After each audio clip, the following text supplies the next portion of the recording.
Chair Rose, we are now live on YouTube.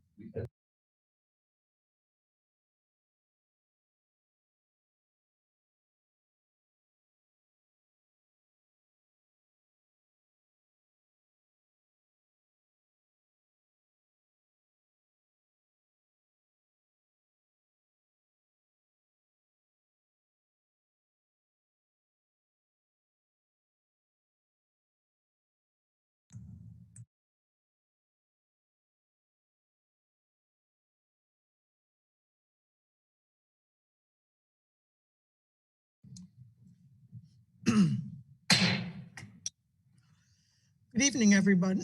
I want to call to order the regularly scheduled meeting. I'm going to put my earplugs in first. I can't hear with these.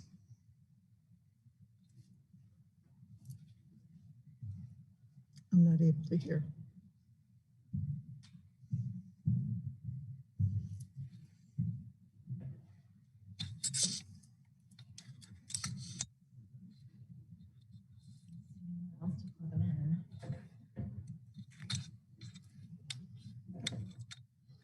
Just a moment, we have some technical issues here.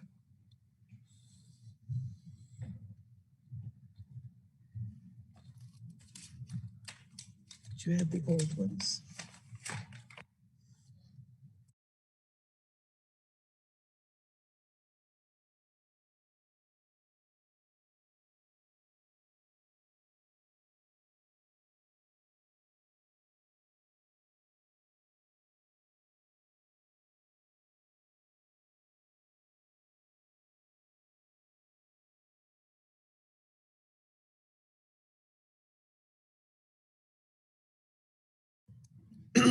Hello? I got trouble, Mike. I can't hear. Just make sure that Try those other ones first. let's just do this. Sorry. Just make sure. All right, unplug it and plug it back in. I just want to see.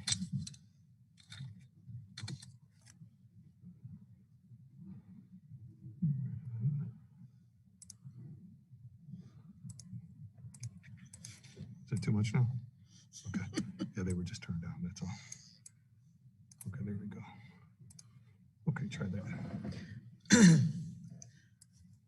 Okay, I can. All right, I can't hear through these. I'm not hearing through them. Can you? Let's do one more thing. Sorry. Let's do audio. You hear it, right? Yeah. Now, I Speak. can't tell. Yeah, so- Hello? There they are. yeah, Okay. yeah, no, respond.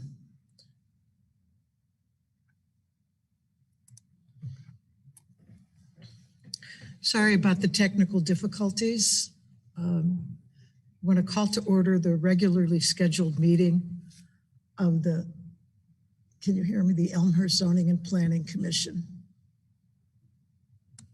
Can you hear me? Now I can hear you, yeah. I can't hear myself, but I can hear you.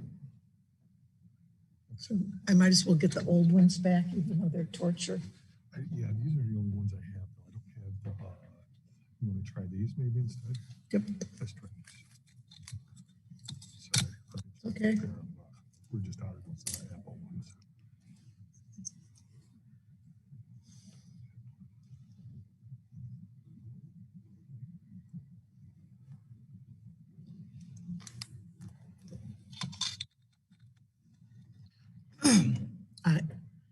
Okay. It's not great, but I can hear. All right, again, let me apologize. This is really bad. Can you swap yours?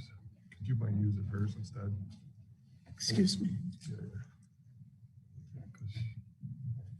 'Cause you don't know. I don't have any other.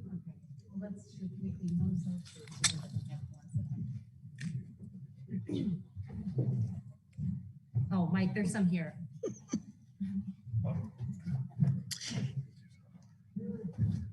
Let me apologize again for the technical difficulties. hopefully we'll be back on in just a moment.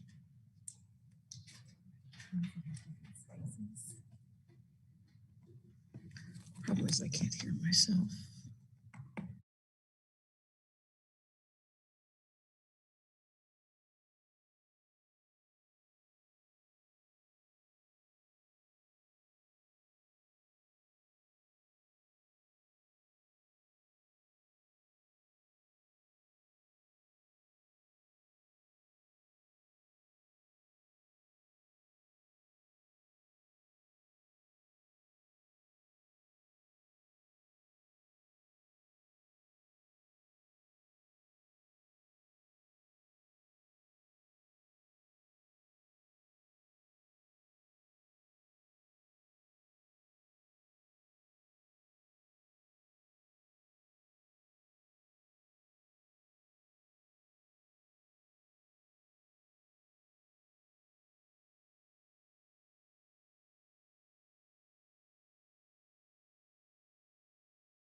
You're muted. You're mute, Sherry Rose. You're muted.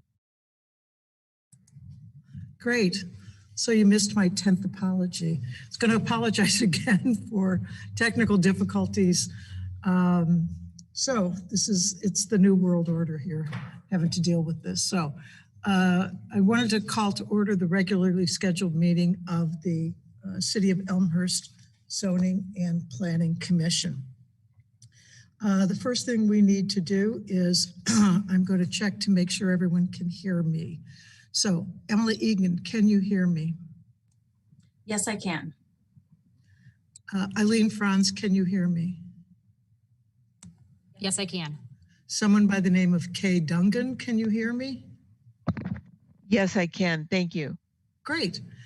In the applicant room, can you hear me? Gotcha. Great. Commissioner Calloway, can you hear me? I can. A participant by the name of Wade, can you hear me?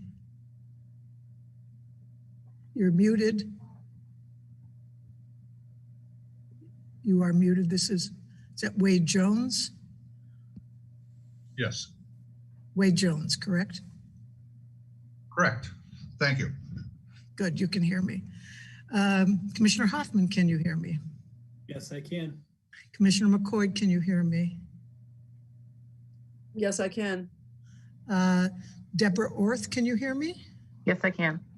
Great. Mr. Mark Daniel, can you hear me? Yes, I can, Chairman. Thank you. Folks in the public comment room, can you hear me? Yes. Yes, we can. Commissioner Snyder, can you hear me? Yes, I can. Commissioner Burns, can you hear me? Yes, I can. Commissioner Pittman, can you hear me? Yes, I can. And there's a couple here, KMS Global. I don't know your names, but can you hear me? It's Ken and Sarah Blair, and we can hear you. Great. Ken and Sarah Blair, glad you're here. Andrew Ecker, can you hear me? Yes, I can hear you, Chairman. Thank you. Molly Novak, can you hear me? I can hear you. Thank you. Great. Commissioner Garland, can you hear me? Yes, I can. Mr. Edgar Villanueva, can you hear me? Yes, I can hear you. Great. Court reporter Kiki Andropoulos, can you hear me? Yes, I can. Thank you. Ms. Jessica Noonan, can you hear me? I can. Thanks. Great. Mr. Daniel, you have a second screen open, so I'm assuming you can hear me through that. Mr. Luwe Abuna, can you hear me? Yes, I can.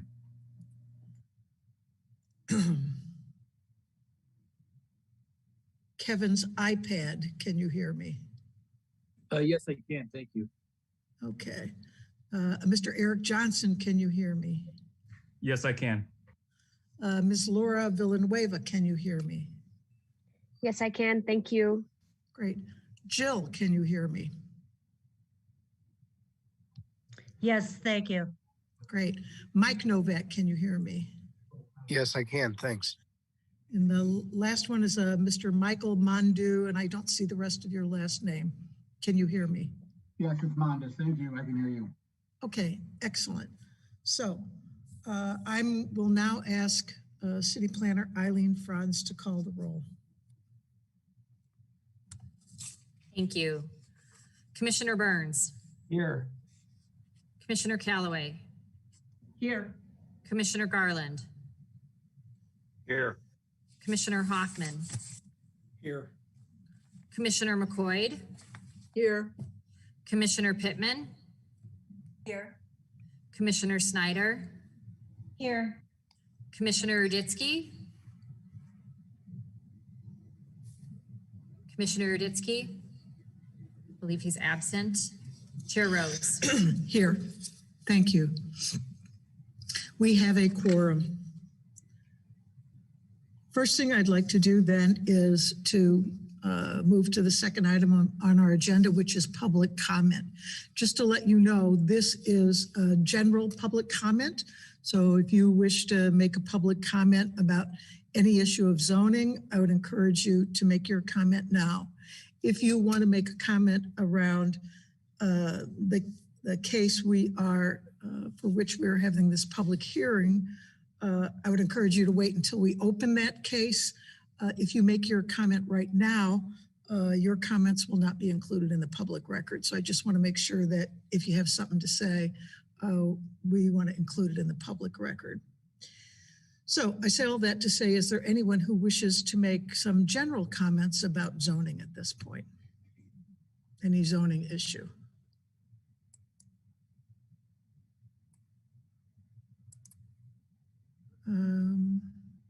Okay, seeing no one, we will then close that public comment.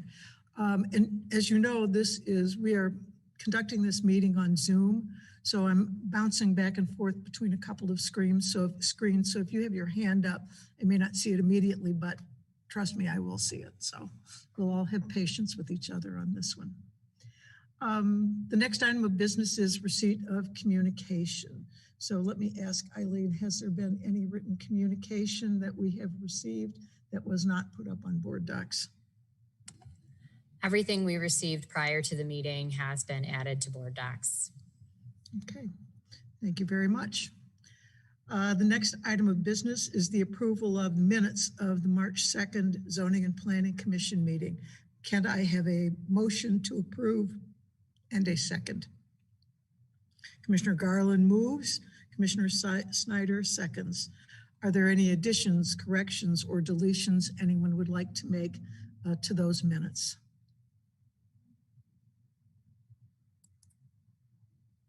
Okay, seeing none, I will ask Eileen Franz to please call the roll.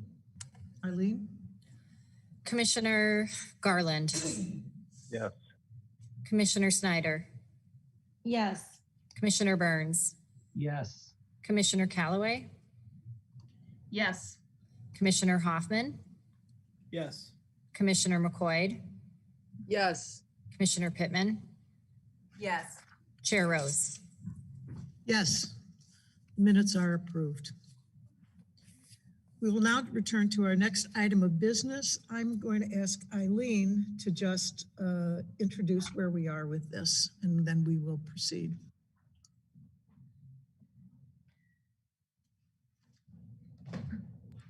Thank you, Chair Rose. We are about to begin the continued public hearing for case 20P19. The last public hearing for this case was February 2nd, 2021. And tonight is the continued public hearing. The requests are for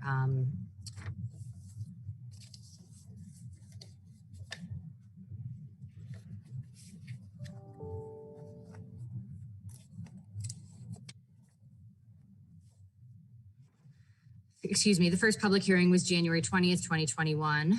The public hearing was continued to February 2nd, 2021, which brings us to tonight, March 16th, 2021 for the continued public hearing.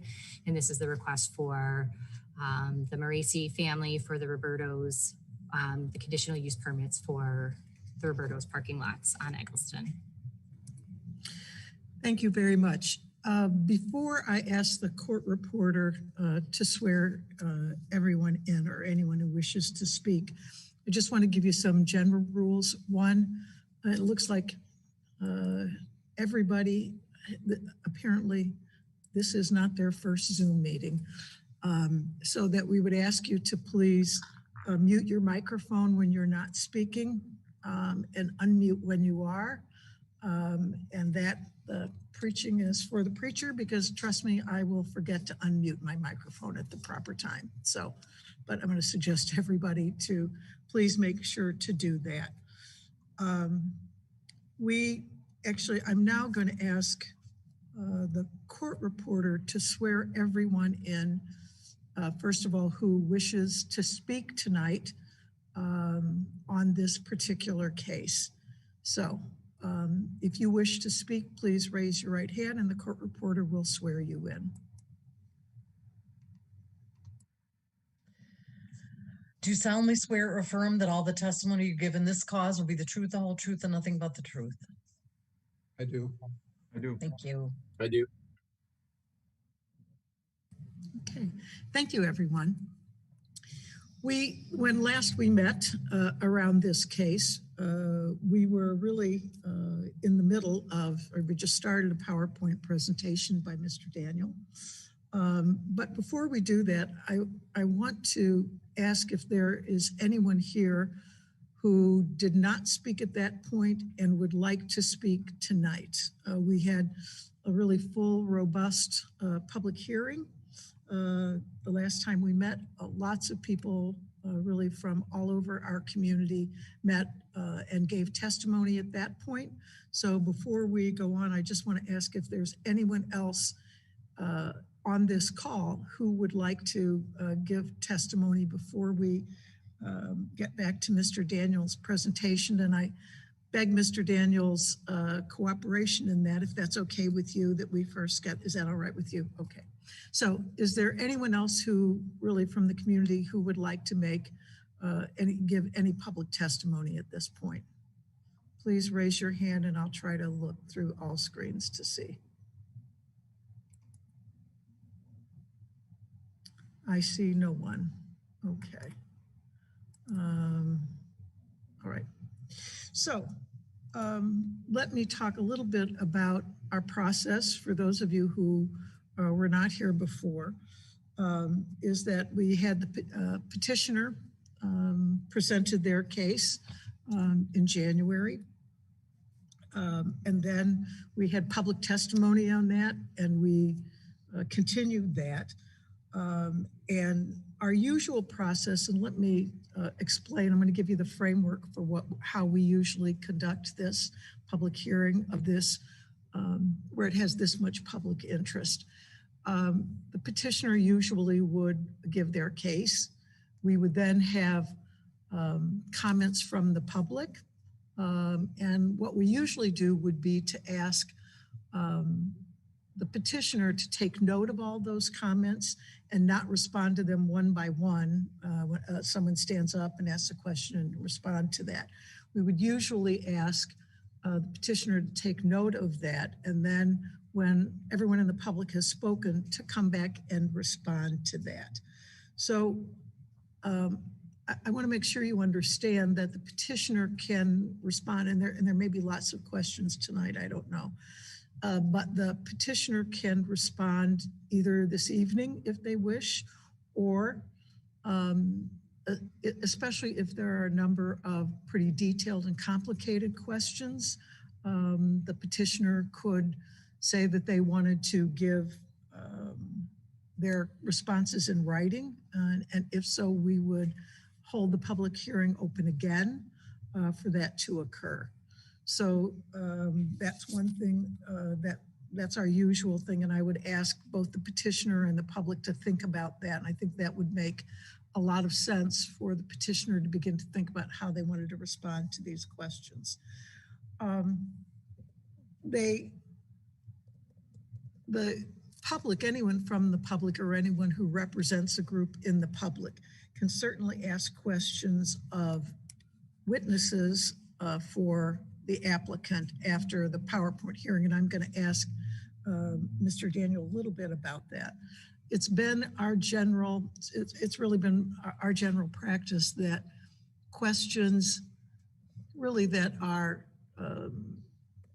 questions that we want staff to answer, that we would prefer that folks not cross-examine staff. I think that's not terribly fair to staff, but that people, if they have questions of what staff have, anything in their report, that they ask those questions of me as the chair, and we can ask staff to respond. I can ask staff to respond to that, and especially I will more than likely ask them to respond to that in writing as well. So we come to Mr. Daniel, and I guess I know we have, he's got a pretty extensive PowerPoint. I had an opportunity to look at it, and I have to tell you, I'm impressed with some of your graphics, Mr. Daniel. I could learn something from you and how you did some of those. But just if you can give us an idea, I know it's pretty extensive. There's about 100 slides or so. Give us an idea about how long you expect your testimony, given your PowerPoint presentation, to go tonight. I would think it might be between 45 minutes and an hour. There are a number of things neighbors have covered already, and I'll try to coast through those and touch on them. Mr. Buss testified last hearing, so that covers the first 15 to 18 slides. Okay, all right. Let's see how it proceeds. It would be after that point, we would then ask the applicant if they wanted to respond in person or if they wanted to really give a written response to some of that, and we'll do that. But I appreciate your giving us some idea about what you're thinking about. Thank you very much.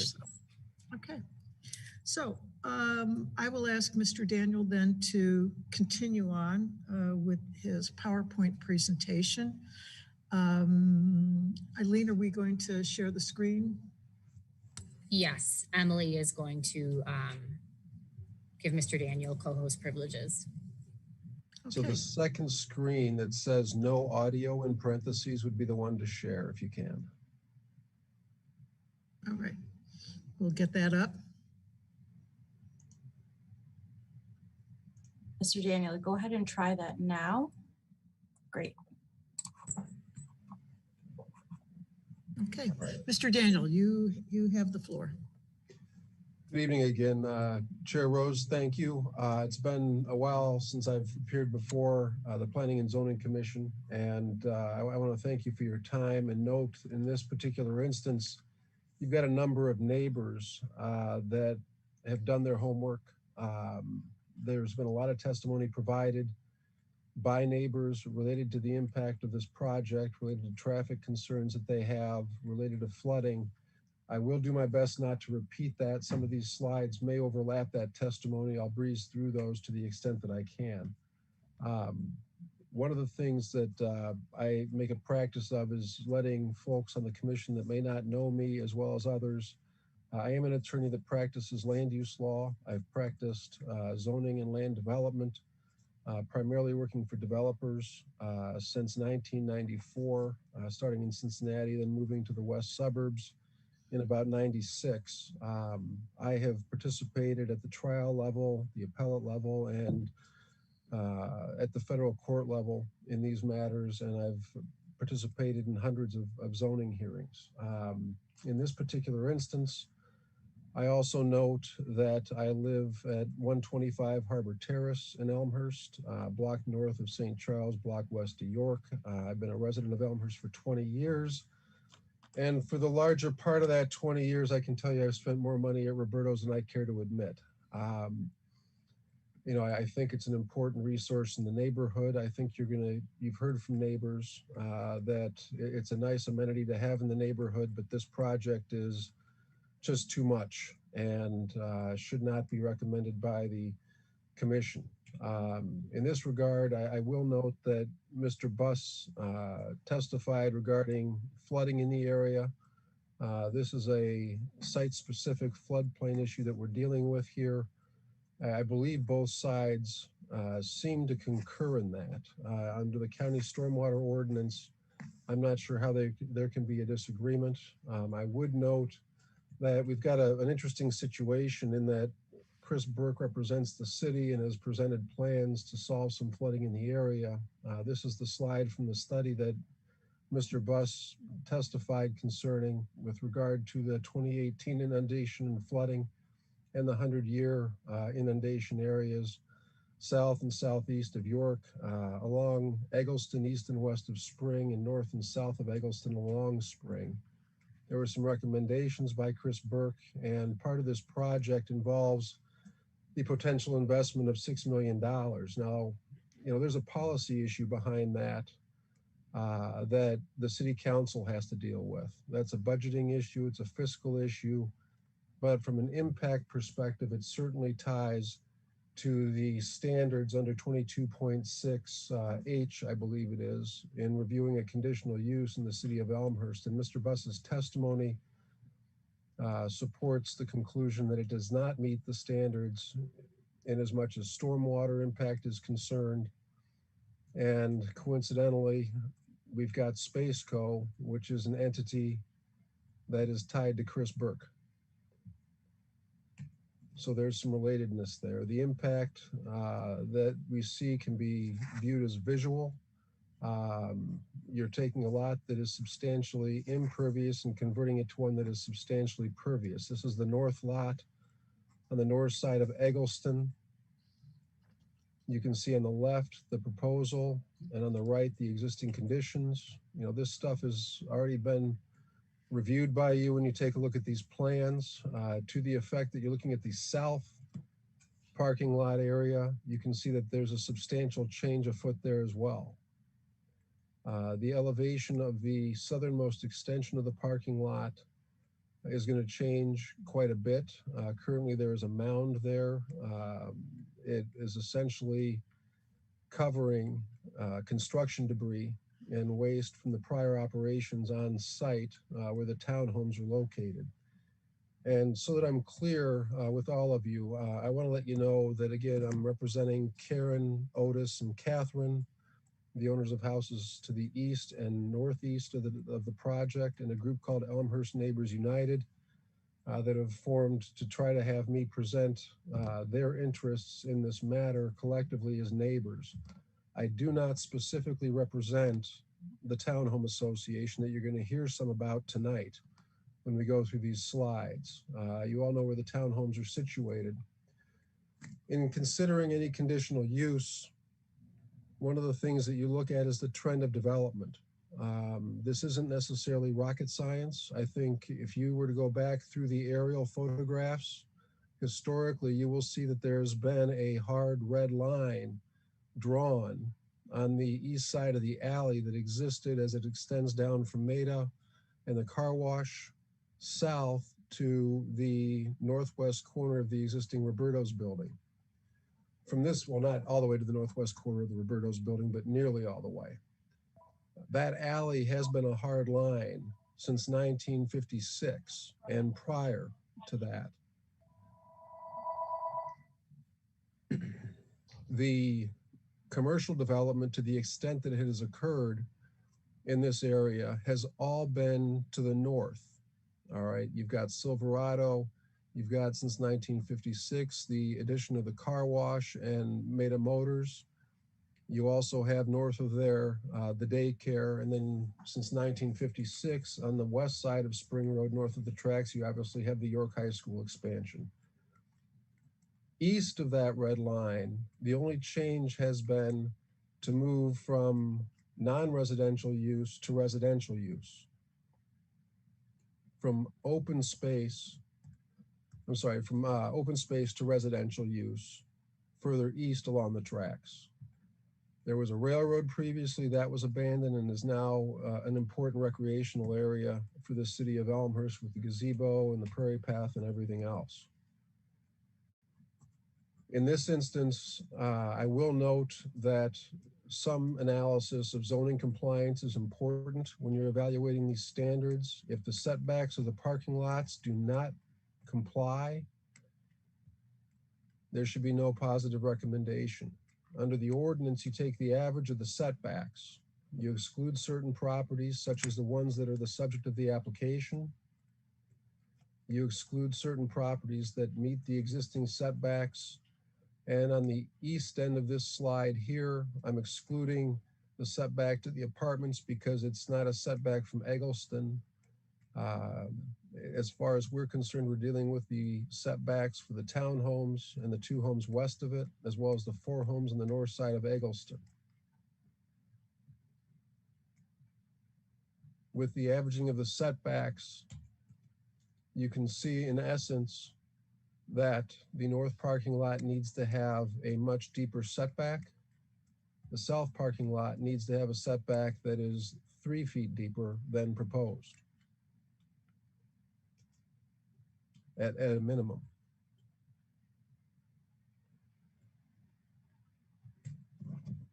One thing that you think about when a conditional use applicant comes before you is the ability of the applicant to meet the requirements and conditions that you might impose. I will note that I believe Eileen earlier said that all the communications or materials received have been uploaded to the site. I'm not so sure they've all been uploaded. I think one resident was trying to get some photographs in regarding code compliance. Over the past 10 to 15 years, it's been a real disaster back there. There's really been no respect for neighbors. I will tell you, this is a broad daylight photograph and you can see how bright the lights are. That's been a known code violation in Elmhurst for a long, long time. There are issues with not baffling or screening noise from rooftop mechanicals. You've got outdoor storage all over the place, and it's not just unscreened waste enclosures. This is stockpiling of refuse, stockpiling of recycled materials, outdoor storage of materials they use on the interior. They've got outdoor storage for refrigeration and other purposes that you can see at the site. This is the daytime brightness of the lights that's zoomed in. On this particular slide, you can see that there's an entrance shown that has some plastic over it. It's some type of temporary membrane structure, maybe for the season, but you can see that this area is not maintained. As far as the entrance goes, I will note that because there's a question about the 300-foot distance from the entrance of the building to the parking lots. If that distance is taken to the rear of the building, this would be the entrance into the restaurant. It's not handicapped accessible. There's no accessible route. And it certainly is not what you would consider a main entrance into the building. Other code compliance matters are fairly obvious. Boarded windows, doors that don't shut. You've got open door issues, electrical conduit issues, broken windows, wild animals, cats running in and out of the building. You've got an electrical extension cord that's running from one portion of the building around the portion of the building that does not work. The waste oil location is unscreened and it does smell. And it's located where? At the place that it will cause the least inconvenience to Roberto's and the most inconvenience to the neighbors. This is on the west end of the existing abandoned building, west of the main Roberto's restaurant. With respect to section 22.1084 of the ordinance, there is a provision in there about screening, and that screening is not present in this proposal. No building or structure can be located within 16 feet of that residence district boundary.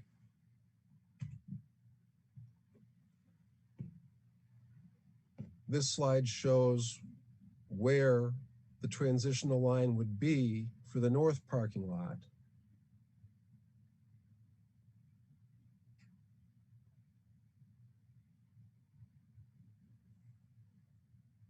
There's an issue with compliance under 1084 related to the drive aisle at the corner lot that the applicant also has a related ownership interest in at Eggleston and Spring. That northeast corner lot has a drive aisle that is required to become a transitional yard.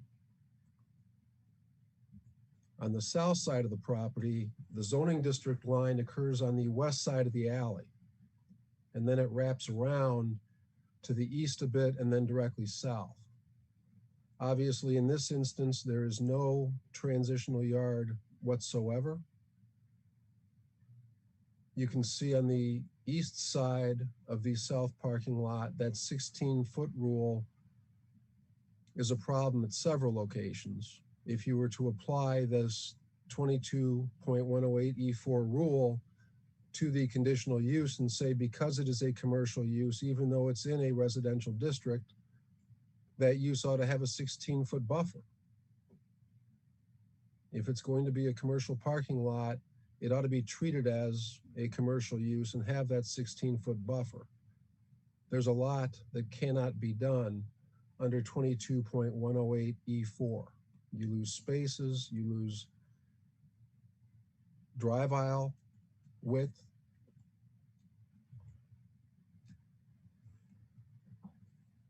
With respect to lot coverage, the parking lots are a structure. And we look at lot coverage and we think about the total allowed lot coverage. And we have excess lot coverage under this proposal. So the project does not meet the lot coverage requirements for either the R2 or the R4 districts. One of the things that we try to avoid is problems related to drainage, curbing of erosion, and reducing flood damage. Mr. Buss testified to that. One of the things that I'll touch on here relates to what Mr. Day presented in relation to those court orders. You've heard a lot about that. And Mr. Day is a very good attorney, and so is Rachel.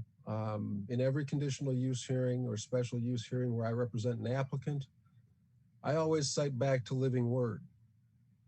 All right, and that case essentially holds that a conditional use is a use that's deemed legislatively appropriate unless following reviews of the factors and the common determinations used in zoning decisions, you determine that this use at this particular location has elements to it that are so offensive that it shouldn't be approved. That's when you can deny a special use application. There's absolutely no right under living word that the applicant can seize on in this case that arises from either their plans or from the prior subdivisions or from those prior court orders that gives rise to a claim that Elmhurst has to approve this project. Okay, I know that you've heard this before in other applications, but for the record, I did need to state that.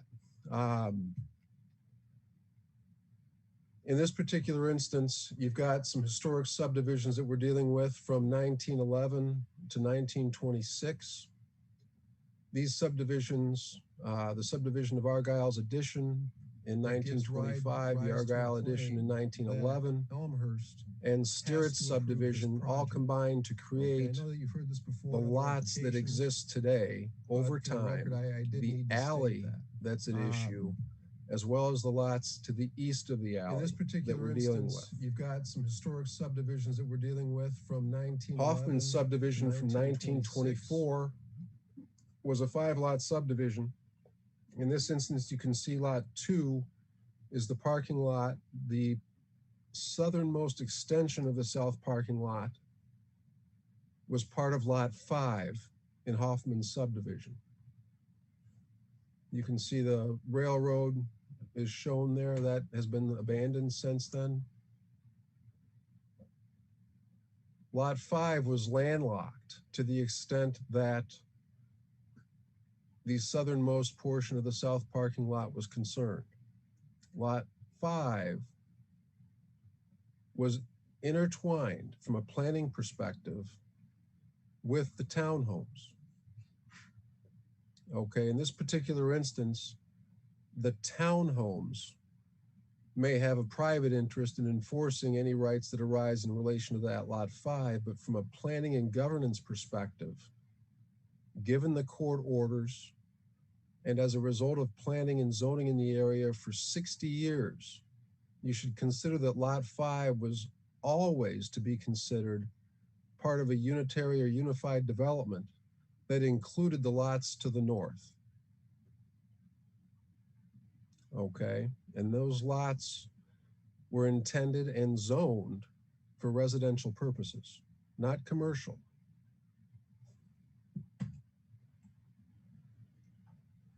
This is a portion of the court order from 1971.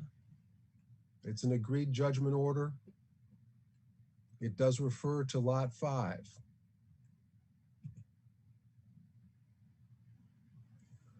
You can see in this instance, at the time, you had a use of property for this lot 5 that was non-residential. Lot 5 extended towards the west, adjacent to the Roberto's abandoned building. The C2 uses were situated west of lot 5. The residential uses were zoned A at the time. That's under the city's prior or earlier zoning regime. So it was always single family residential at that point in time. We highlight the history of the court case. The judge held that single family zoning was unconstitutional to the extent that 40 apartment units could not be built where the townhomes are.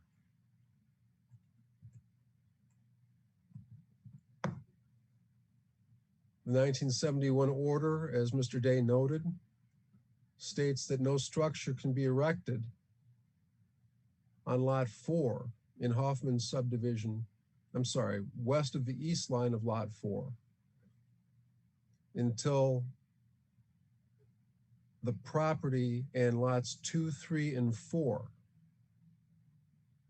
were under common ownership. That's where we draw from that court order and that litigation the position that the southernmost part of that parking lot was to be part of a unified development of a residential character along with the townhomes and lots 2, 3, and 4. So that's 1971.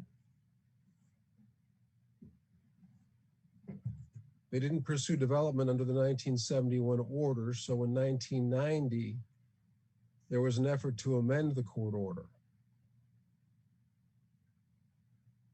Again, they're still referring to lot 5 in the subdivision.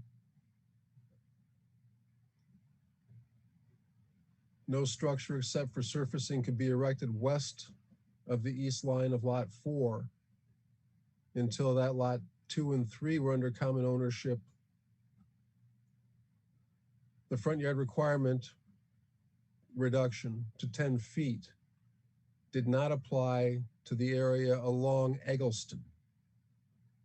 Okay, this is for a lot that's deeper because that parking would have been planned with respect to a unified residential development more akin to what you see with the townhomes that came along soon after this court order. So the 13 townhome development has different setbacks for parking and drive aisles. Again, it is of a residential character.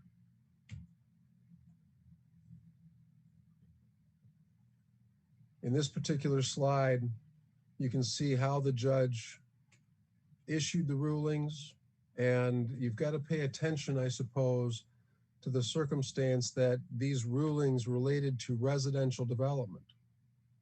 So a structure other than surfacing, a tennis court, a sport court, perhaps surfacing, like garden surfacing, it could be impervious or pervious surfacing.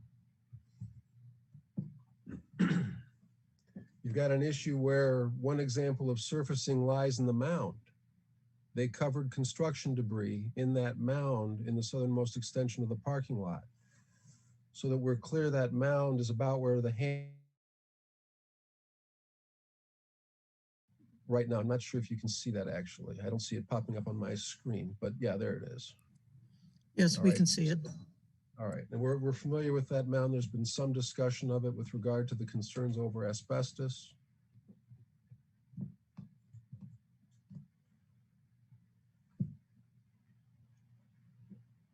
With regard to the townhomes, the townhome development included the entirety of Lot 5 at the outset. Phase 1 were the north townhomes,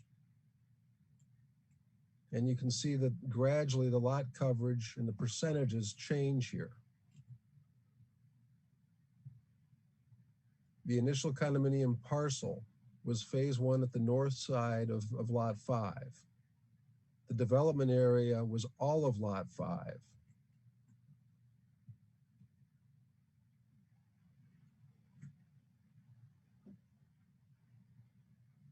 The west extension of Lot 5 was always landlocked, meaning that it was contemplated that that land would be developed in affiliation with the residential land uses or the residential land that abutted it.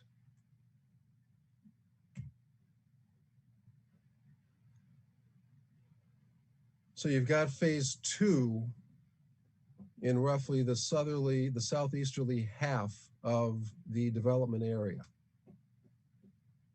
Okay, the development area is shown as the blue outlined area in this slide.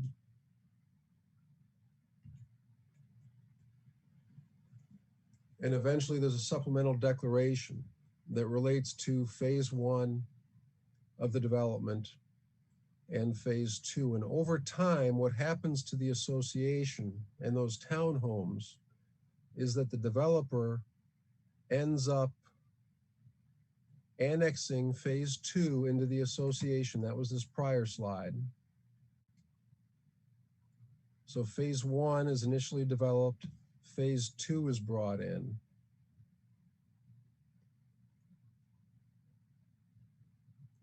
There are legal descriptions for each particular area. And eventually, the developer carves out the western extension of Lot 5. And this occurs after the orders that have been addressed at prior phases of this hearing.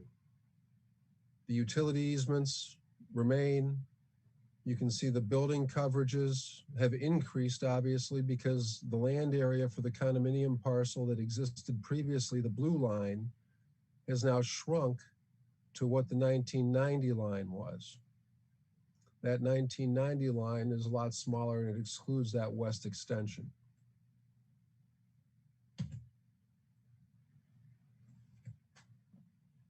This shows the aerial photograph of Roberto's and that block of Spring south of Eggleston on the east side in relation to the townhome project.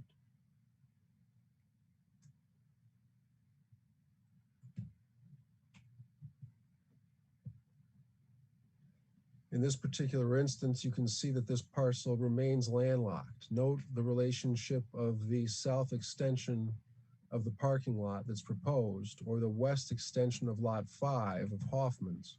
You can see that is separated from the alley. It's been that case since the early 1900s. You can see in this slide the corner lot line for Lot 5 is about 14 feet from the alley.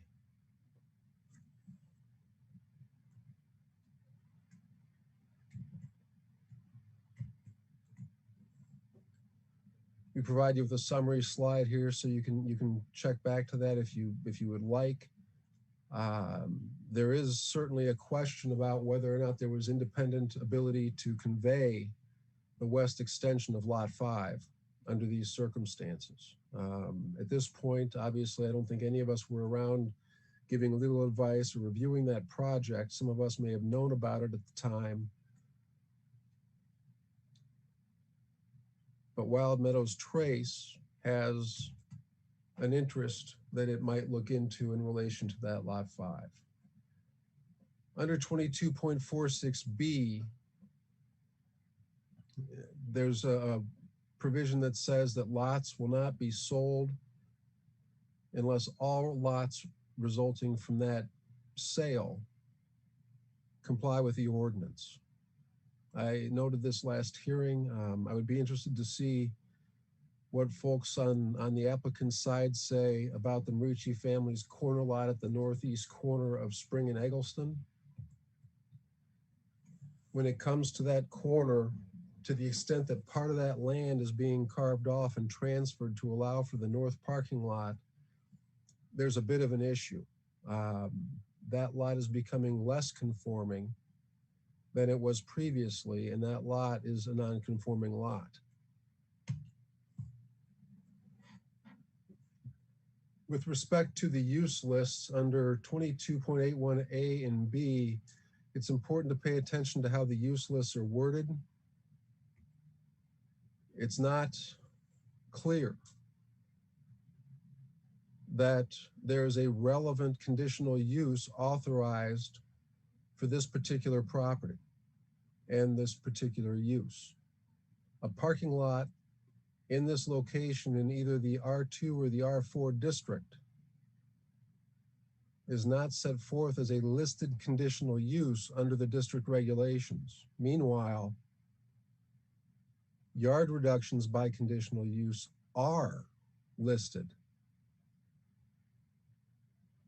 So where the city understood that it needed to list conditional uses that ought to be approved or ought to be considered in the R2 and R4 districts, they listed the yard reduction, but they did not list the parking lot.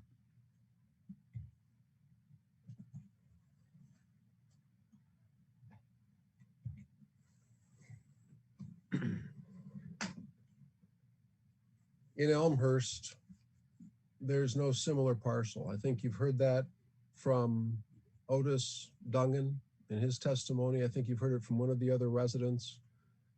There's no similar approval that injects commercial parking into a residential zoning district in the same fashion that this project will. And it's not just the fact that the cars are head into the side facade of a single family home.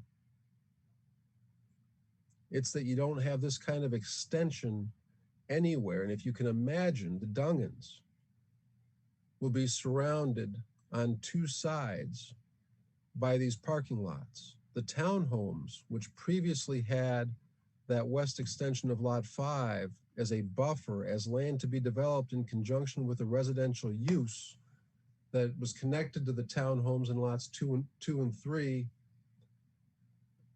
they're seeing this turn into a commercial parking lot.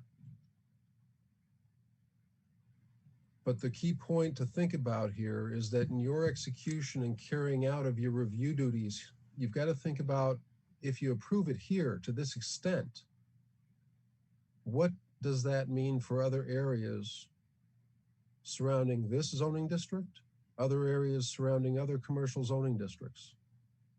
And Elmhurst has a lot of neighborhood commercial districts, and we'll show you a slide in a little bit that shows you why this neighborhood is important and why the neighborhood type of use is important.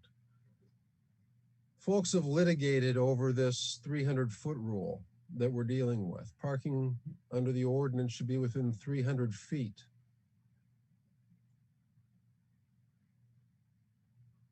Downstate, you've got a situation where Hardee's failed to convince a court that it was wrong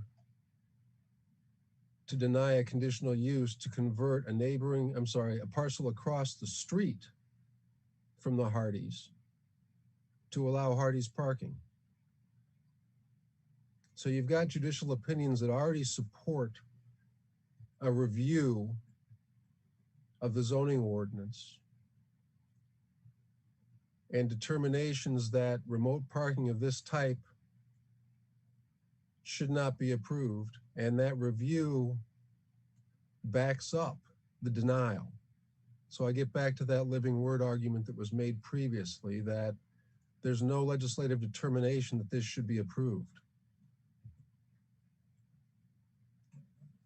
Let me see here.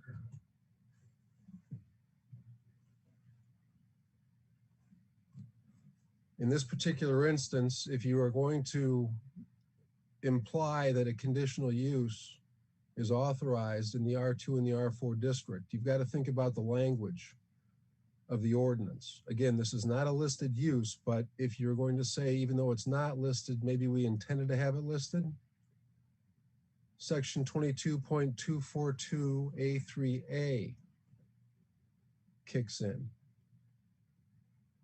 There's a 300-foot rule. And if you work your way from the main entrance of Roberto's, which is at the southwest corner, it's basically the intersection of the Great Western Railroad right-of-way and Spring Road, and you walk 300 feet, you're not going to get to either of these parking lots. Secondly, the lot needs to abut the office or commercial or industrial district. It does not abut.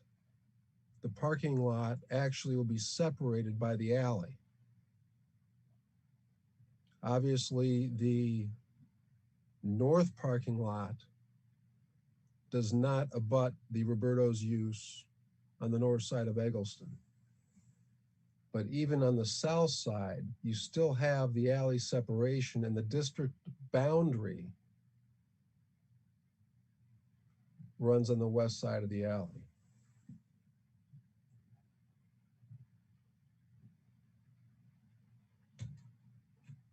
Your conditional use standards, I don't need to recite those for you. I'll go through them in summary fashion towards the end.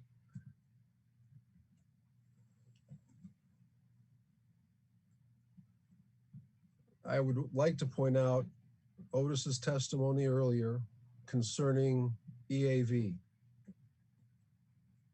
If you think about the applicant's presentation, there was a lot of discussion about appraised values and the township assessor's assessment of properties for tax purposes. I will note that that's not how we do it in court. It really, the flexibility with evidence in these hearings doesn't really apply to allow you to create evidence from something that wouldn't be relied on in court. It allows you to let somebody bring in hearsay, perhaps, or pay less attention to the evidentiary standards, but it doesn't allow you to bring in something like assessed valuations to argue whether or not there will be an impact. Otis testified that his property is of a similar type, similar size, similar quality to his neighbor's property. And because he is closer to and impacted by the house next door, which was a real problem, there have been arrests, there have been police complaints, and the Roberto's use is visible from their property. It's impacted and it's assessed at a lower valuation already. So you don't need to bring in too much in this case to show that what's there now, which is more distant, already impacts the Dungan family.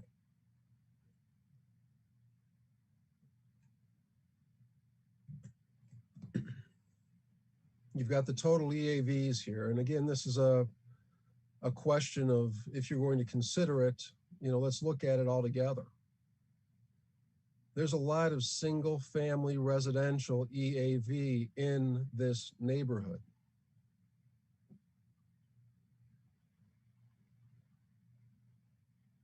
So that's a lot for you to consider in your balancing of the factors and determining how impact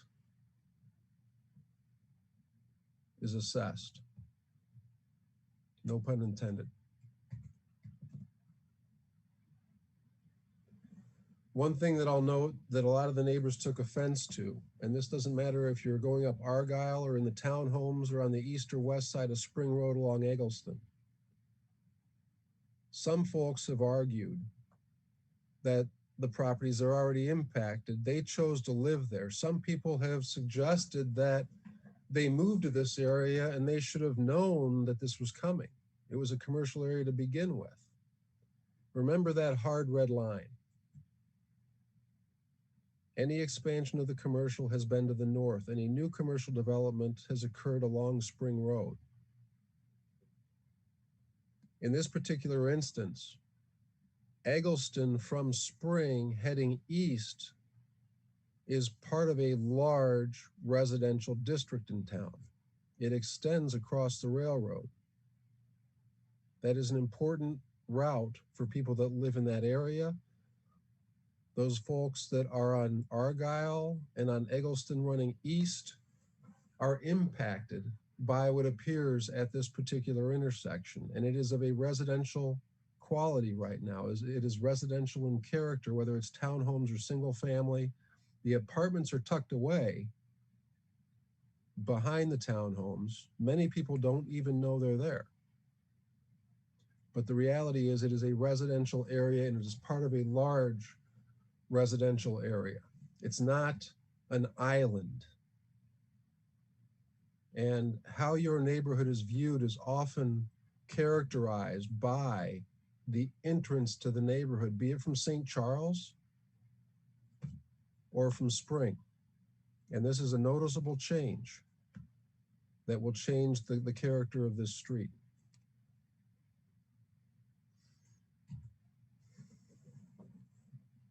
With regard to the right-of-way itself, I know that there's been some subdivision review. You can see that there's a blank in this slide.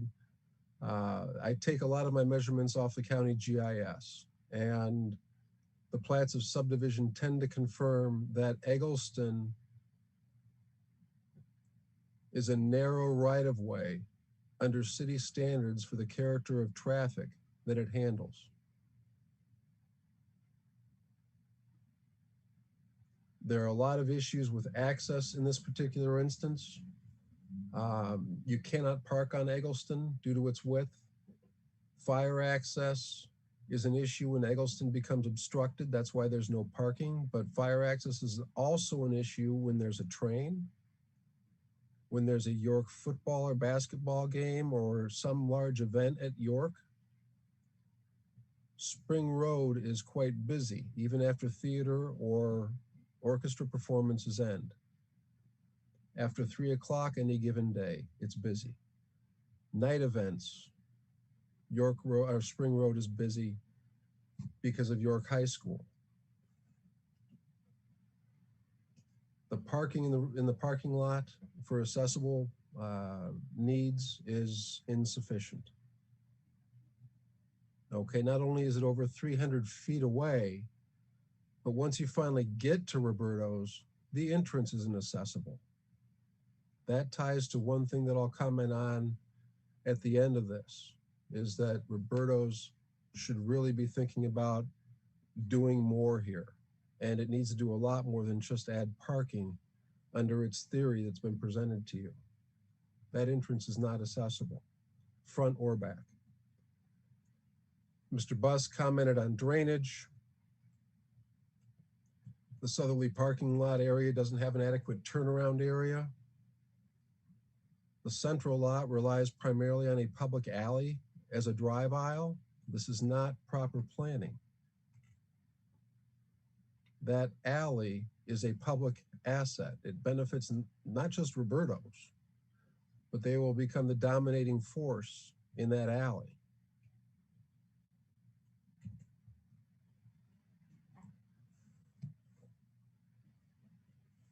There's a standard related to whether or not adequate measures have been taken to allow proper ingress and egress.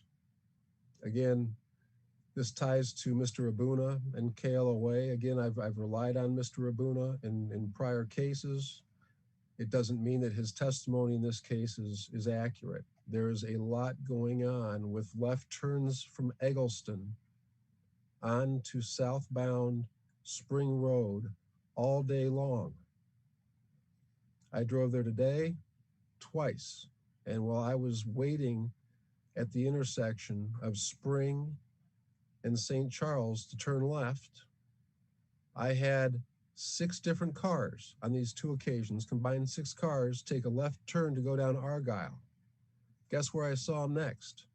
Spring Road southbound. Each and every one of them.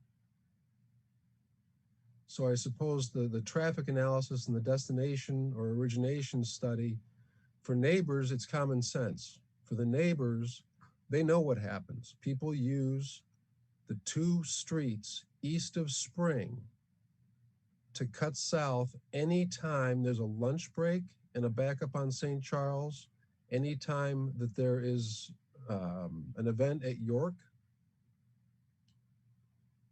They use those 2 streets to the east to gain access to Eggleston to make that left turn.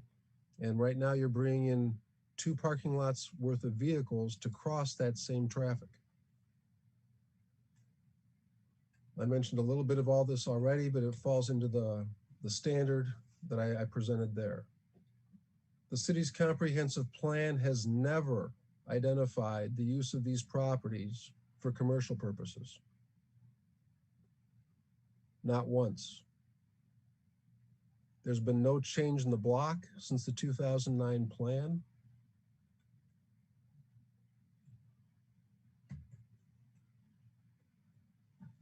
The next several slides relate to the 2009 land use plan for the city. And I think there are a number of things here that you can see that just stand out at you. You have as your #1 objective the protection of single-family residential areas from encroachments by land uses that cause adverse impacts. You require adequate buffering and screening. That does not exist right now. You want to preserve and protect the quality of existing housing stock through code enforcement. Now, what happens when an incompatible use moves too close to residential, those homes tend to fall into disrepair. You can see that trend in different parts of Elmhurst. There are different standards of maintenance as you move away from commercial towards solely residential uses. There are plenty of other issues that appear in the 2009 plan. I called several of these out on the slides. I don't want to read your plan to you. I promise you that I will not do that.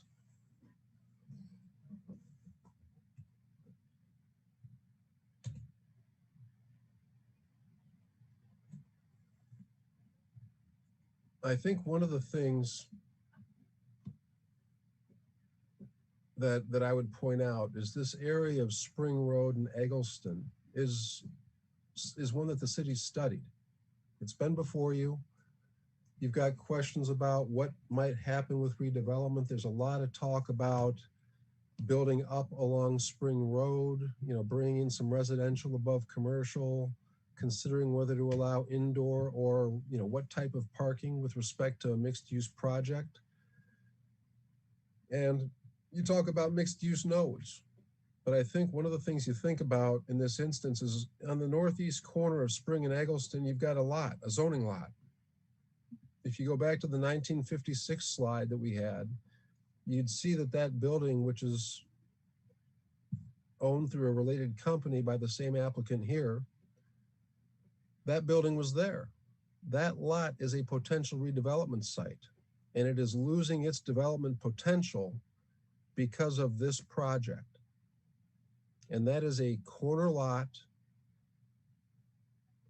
that your plan would encourage development up to the lot line on eventually when this property redevelops. And they're going to need that space when the time for redevelopment comes. In this particular slide,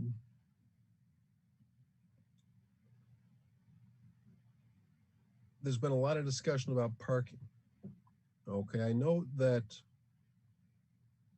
there's a 2006 parking study that was done. Tom Bortchert did that study. In doing that study, Mr. Bortchert, let me just see if I can get back to my slide here, December 28th of 2006. Mr. Bortchert was one of the most respected folks that I worked with in Elmhurst. You'd see the guy in the street, and you knew that he knew his stuff and that he did his work. And in this particular instance, he did a parking study related to whether or not the city might acquire the US Bank site at the corner of Spring and Prairie Path Lane. That's across from Mickey Meisinger's real estate office there, my old landlord, actually.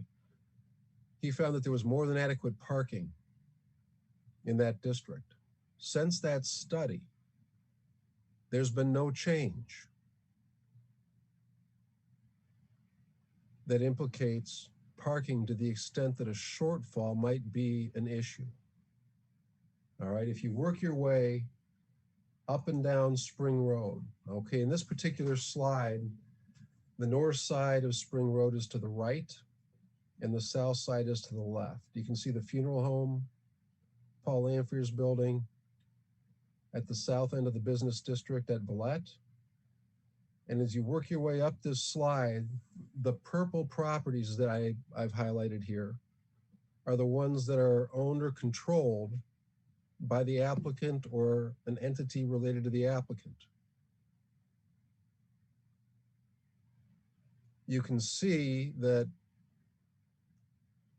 the orange that I've highlighted is what you will recognize as the properties that are generally open after 7 o'clock p.m.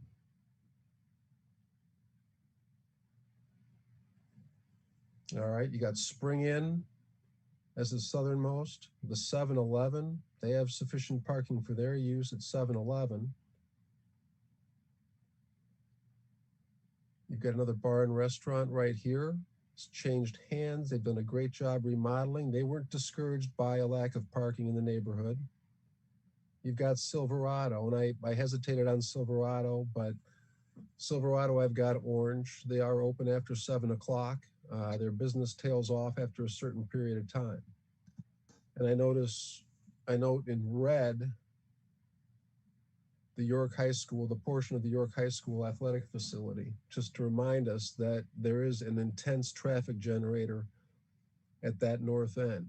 Again, because of parking issues, people tend to park north of the railroad tracks and sometimes west of Spring during football games. You try to avoid it during the school days. You've got all kinds of parking regulations on the local streets. But this slide shows that there really is not a demand for parking after 7 o'clock. Get in the bathtub.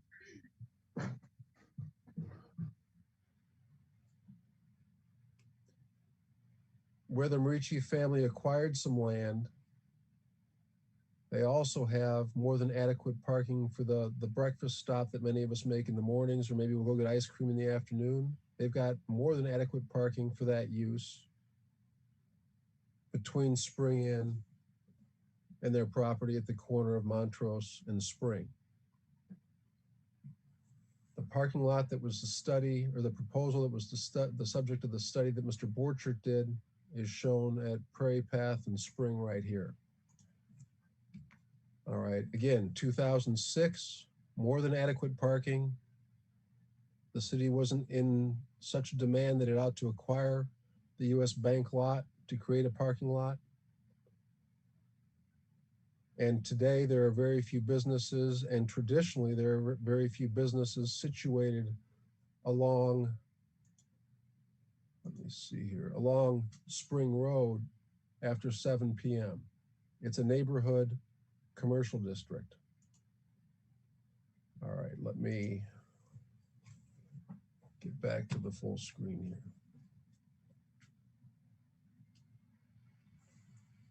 We've talked about the buffering and the inconsistency in planning here. The 2009 plan references adequate buffers and parking. 3 of the recommendations mentioned: construct new parking as warranted, structured or shared parking should be encouraged while feasible. Retain the pedestrian orientation of the district. Again, the pedestrian orientation of the district is walkability to Roberto's. Several of us walk there actually, or we park on the street, walk the neighborhood, maybe stop in a shop, say hi to somebody, and then we eventually get to Roberto's. Some of us hang out in the park and go to Roberto's and then walk the Prairie Path. But it is a walkable, pedestrian-oriented district. And the conflicts that you can see in this particular instance relate to bringing the parking to a different location that has depth into the residential district.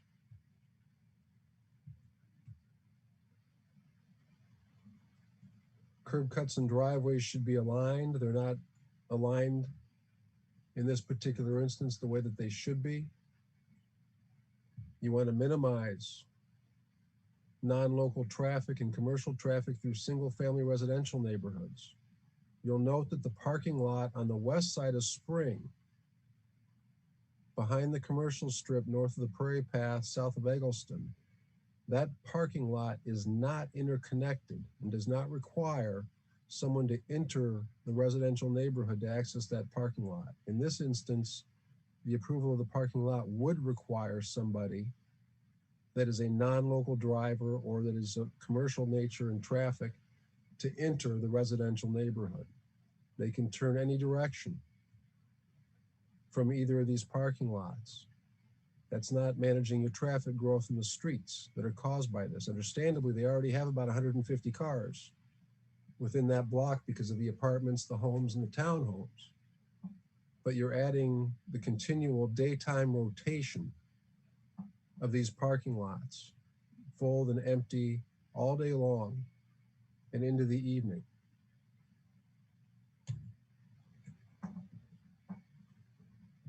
Under economic development plan in Elmhurst, what you end up doing is trying to stabilize and ensure a stable investment by homeowners. You want to have consistent patterns of code enforcement. Somehow, despite complaints of neighbors, this applicant has gotten away with the violations that I showed you, among others. Retail businesses and incentives to the business districts outside of downtown. Obviously, Spring Road is one such business district.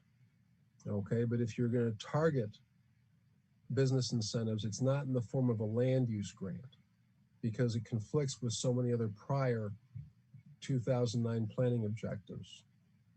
Again, housing stock, adequate facilities, consistent property maintenance, transitional screening is again mentioned, building techniques that reduce negative environmental impacts. All of this is being set aside under the policy standard on the right side of this slide. On the left side of the slide, approval of this project would ignore the existing visual environment and character of Eggleston. It would not do anything to protect the residents along Eggleston and Argyle. All right, and I don't want you to think that I'm only speaking of Eggleston east of Spring, because that intersection of Eggleston and Spring also extends west. So a traffic problem at that intersection affects folks that you've heard from on the west side of Spring Road. We've talked about a few things here related to code violations and the potential resulting violations at the northeast corner lot of Spring and Eggleston. We've covered drainage and utility easements. There's certainly a concern here with regard to the alley and how the parking lot is being set up. If the city wants to maintain the alley or do work within the alley, that parking lot is cut off. Again, that alley is a public resource until the city vacates the alley like it did on the north side of Eggleston. We've talked about 22.46B. You don't want to allow a division or a sale of a zoning lot if it can lead to something that's non-compliant. I've got a little pause on my screen here between my connection and yours. Let's see what we can do here.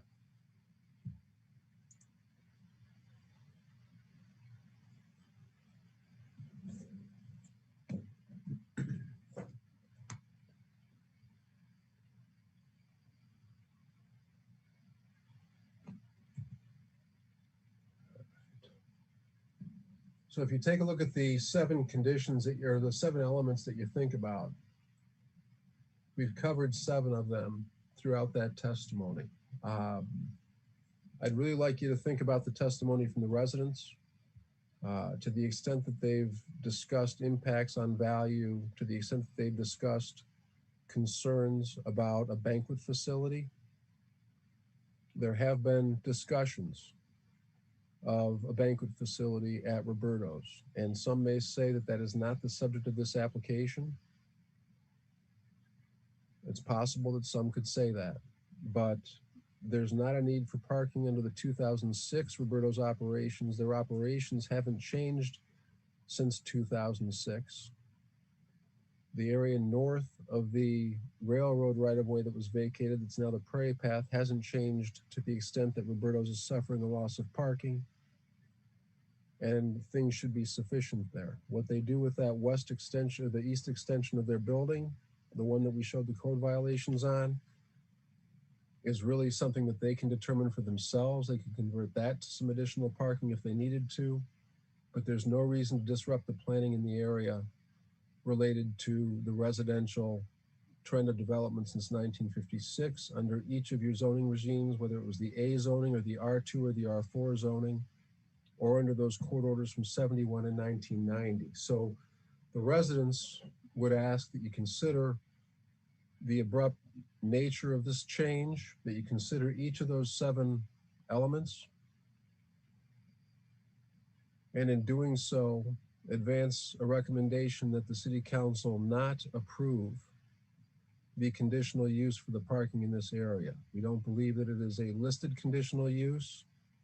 We don't believe that if you imply that it is a listed conditional use, that it even meets the definition of the conditional use in the first place due to the 300-foot rule and due to the fact that the south parking lot does not abut as required by the section of the zoning ordinance that they're relying on.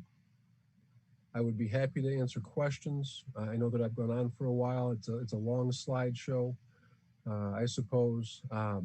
With respect to the photographs that were not uploaded, I think Roberto's understands what conditions exist on its property. Perhaps that resident could be allowed to submit those photographs later, unless Eileen has had the chance to upload them since I last spoke about the issue today. But that's all I have this evening. I'll be happy to answer any questions that you have.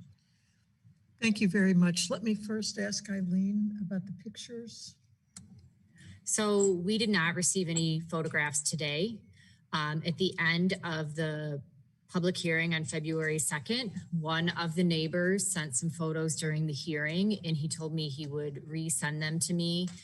He was going to compile them a little bit differently and resend them to me. So maybe maybe those are the photographs you're referring to, but I just checked our email now and we did not receive any photographs. Maybe they're large files and they're getting blocked somehow, but if whoever has those photos wants to send them to me, wants to email them to me, we can certainly put them on board docs. The only other question that I have, Chairman Rose, I believe relates to Randy Buss's testimony. I think it's important that if the commission has questions for Mr. Buss, that we provide them to him and we get those questions answered. I noted at the last hearing that there was an interest in asking him some questions. I've got the highest regard for Mr. Buss and his firm, and I think that they'd be an important component of your review. If you did have questions, we should have those answered. Okay, thank you very much.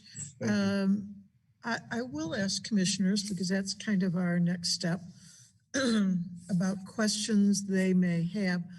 I'm gonna try to put this in a different framework. Questions they may have about any part of this presentations, questions you want to ask. So I'm going to ask commissioners if they can, might be easier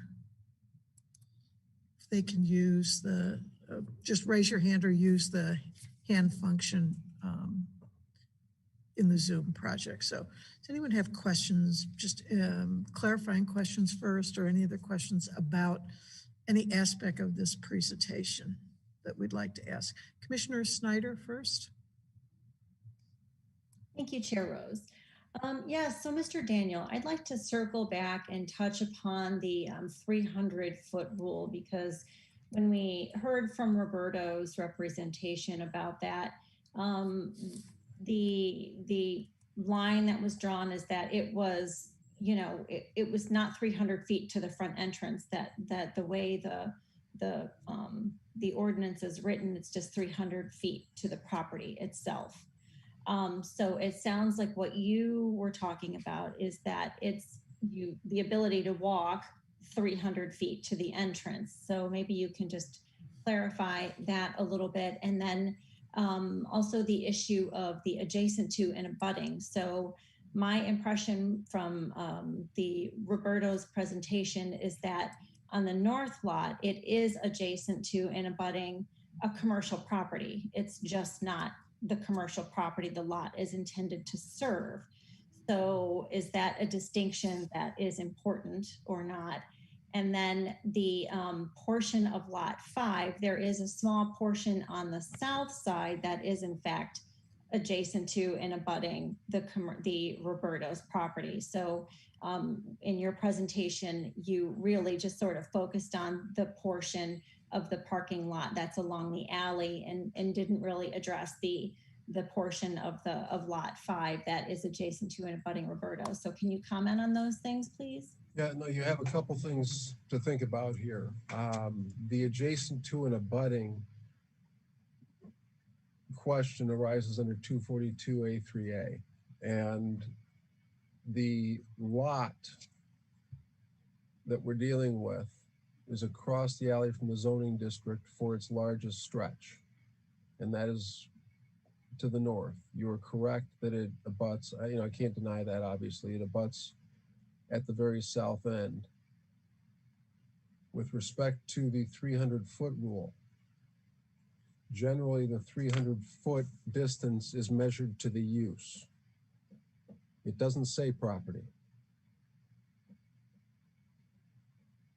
Okay, so if a consumer or customer is going to avail himself or herself of the use, that would be to the main entrance. And we've had those matters in various hearings across the Chicago metropolitan area where the reality is that they measure to the entrance. They don't measure to a loading dock on the rear side or to a fenced-in area on the rear property line. But the term use in this particular definition that we have up on the screen, that term use is important because the use itself, the access to that use is from the main entrance, the wooden doorway into Roberto's, where you walk in and you see Frankie if he were still working there today. All right, but you have to avail yourself of that use. With respect to the, let me just think here about what you had on the north parking lot. What was your question on the north parking lot, Commissioner Snyder? I'm sorry. Well, on the north parking lot, so it is adjacent to and abutting a commercial property that is owned by the Marici family, but it is not adjacent and abutting the property to which it's going to serve. So I asked if that was an important distinction. Well, it should be adjacent to and abutting the property for planning purposes, but that one's not even within 350 feet, clearly. There's a part of that, even if you take a straight line from the rear entrance that I showed you that had the plastic and the membrane structure over the steel poles, a good chunk of that parking lot's not even within 300 feet of that entrance. If you walk up Spring to Eggleston and turn right, you don't get to either driveway within 300 feet.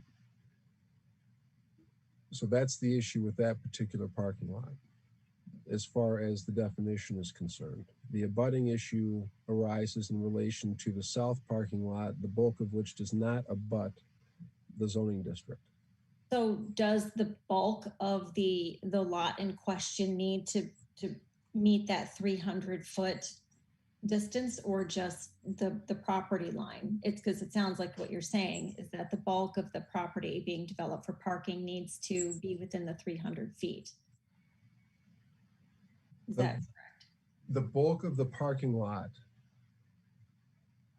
should abut the zoning district.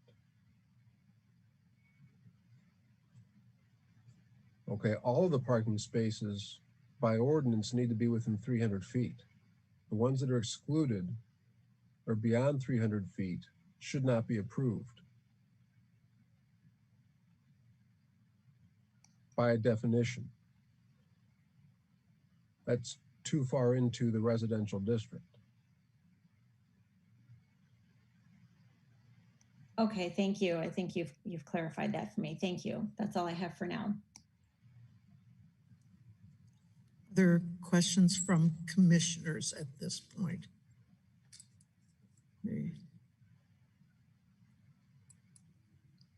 Commissioner McCoy? Thank you, Chair Rose. I'm wondering about this 300-foot business in terms of parking for a facility. What if a facility wants to have valet parking? Do they have to have it within 300 feet of their establishment? And how do they get around that? That's just a quite general question. I'm just asking. I think I'd let Mr. Acker answer that one. For valet parking, the valet regulations that would apply in the city, I haven't reviewed those for the purposes of this hearing, but the valet parking, the intensity of the use of that parking and the disruptions to the surrounding property all occur near the entrance for valet parking. And the valets are usually trained not to disturb neighbors. So, I suppose that if it's beyond 300 feet or in a residential area for some reason, it may be a slightly different story, but I'm not sure how the valet parking regulations would apply here. Thank you. Any other questions, Commissioner McCoy? No, thank you. Okay. Other commissioners have questions. Commissioner Burns. Thank you, Chair Rose. Okay, a few questions, Mr. Daniel, just to clarify. Were you saying, and I just I didn't quite follow this. Were you saying that Wild Meadows Trace townhome project has or may have a residual interest in the west extension portion of Lot 5? That is something that they should look into. That would be a private issue that we wouldn't present to you. But for planning purposes, what I've presented is that this particular west extension of Lot 5 has always been considered as one that we develop in conjunction with the residential lots on 2, 3, and 4, and the rest of 5 that was planned as part of those 71 and 90 court orders. Okay, but you're not referring to anything in a legal conveyance that reserves that any kind of residual interest? No, I'm not asking you to determine that question at all as part of this. I think it's a planning issue that I'm bringing to you on that front. Okay, thanks. The second question is, I may not follow this correctly either. Are you saying that the northeast corner of Eggleston and Spring, where there's a commercial building that has its own small parking area behind, would become non-conforming if we granted the application? At this point in time, with the readjustment of the alleys, let me see if I can get to that intersection and the zoomed photo that I had shown you.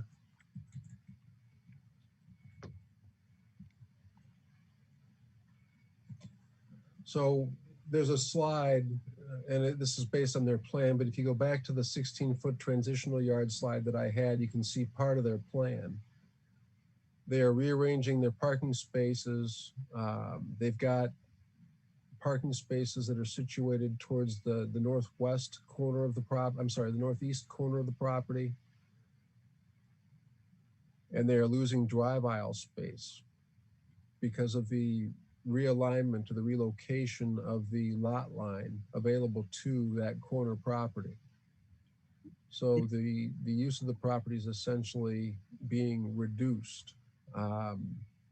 In this instance, you can see that there are more parking spaces there today based on their own plan than will exist after they pursue the development of this parking lot north of Eggleston. So that's a reduction in parking. Okay, it looked like your illustrations regarding the 16-foot buffers was a reference to our ordinance, but if I recollect correctly, and I'm just wondering if this makes sense to you, that our ordinance provides for 16 feet or adequate buffer or screening. And that's to be determined by you. In this instance, having cars abutting the residences, I think the residents all uniformly believe that it would be improvident to approve a parking lot that has cars directly headed into the homes. And then going back to the court order as it was amended, controlling Lot 5, did I understand you to say that the court order intended to preserve only residential uses of all of Lot 5? It was to be developed in conjunction with the unified ownership and control of the homes on lots 2, 3, and 4, which were residential in character at the time by zoning under the comprehensive plan and under the actual use at the time. The court order did not restrict the land use because the court could not necessarily do that. This is a legislative issue that we're involved in now that people were involved in then. And the unified development of that western extension of Lot 5 was to occur in relation to the lots north of it. So in other words, Lot 5 could have had an actual building if 2, 3, 4 were owned along with it, right? Correct. Okay. Now I have a question about the setback question. Before you move on, I wanted to ask, because in this particular area, this interested me as well, because you suggest then that one section there is really, I'm not sure what you're suggesting it now could be used for. Is it, it's landlocked? Are you suggesting that there's no use for it? Or, and if that is the case, would it be your understanding that that would then comprise a taking of that property if there is no use for it?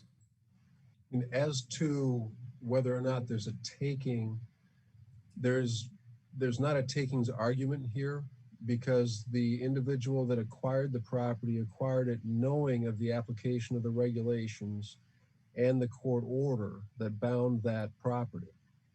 And to the extent that development of something on that western extension of Lot 5 cannot occur until 2, 3, and 4 come into play, that stands in a court order right now. And it's also an agreed court order entered into by a predecessor in ownership. So you're suggesting there is no use for that property, no legitimate use for that property, unless somehow it was combined with lots 2, 3, and 4 and became residential and stayed residential. Is that what you're suggesting? Well, I mean, if you look at the ownership of the property, if the Marici family has ownership and they're looking for a use, that use could not involve a structure or a building unless it was tied to the redevelopment or unified development of 2, 3, and 4, unless someone else came in to waive that issue, to waive that requirement.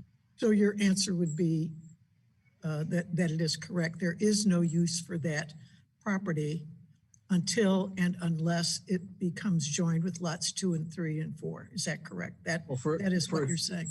Chairman Rose, I'm not saying there's no use. I mean, they would have to get creative in their use. If they I suppose they could have a flower garden, but I'm curious. They could have picnic tables. They could have a walking path and a wine type area where they can have the outdoor type use if you were to allow it and there were no structures or buildings involved. That's their job to bring forward the circumstance, but I think there is a situation here where there's not a denial of all use of the property.